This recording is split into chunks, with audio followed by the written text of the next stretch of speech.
रोहन शहरात नोकरी शोधायला आला होता. 3 महिने झाले, पण कुठेही जॉब मिळत नव्हती. पाकिटात फक्त 20 रुपये उरले होते. तो बस स्टॉपवर बसून विचार करत होता, आता घरी कसं जाऊ? तेवढ्यात एक वृद्ध माणूस त्याच्या बाजूला बसला. त्याने विचारलं, का रे, एवढा उदास का? रोहनने सगळं सांगितलं.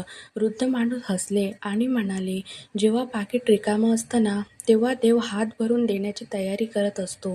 रोहनने हलकंसं स्मित केलं, पण त्याला फारसं पटत नव्हतं. दुसऱ्याच दिवशी अचानक त्याला इंटरव्ह्यू कॉल आला. तो इंटरव्ह्यू द्यायला गेला आणि निवड झाली. घरी परतताना त्याला कालचे ते वृद्ध माणूस कुठेच दिसले नाहीत. रस्त्याच्या कोपऱ्यावर मंदिर होतं. आत भिंतीवर स्वामी समर्थ यांचा फोटो होता. रोहन थबकला. त्याला आठवलं, काल बस स्टॉपवर भेटलेले वृद्ध अगदी ह्यांच्यासारखेच दिसत होते. त्या दिवशी त्याला समजलं, रिकामं पाकीट म्हणजे शेवट नाही, ती सुरुवात असते. व्हिडिओ तुमच्या सर्व मित्रपरिवाराला शेअर करा आणि कॉमेंटमध्ये श्री स्वामी समर्थ लिहा. तुम्ही स्वामींना मनापासून मानत असाल तर आमच्या चॅनलला सबस्क्राईब करा. श्री स्वामी समर्थ.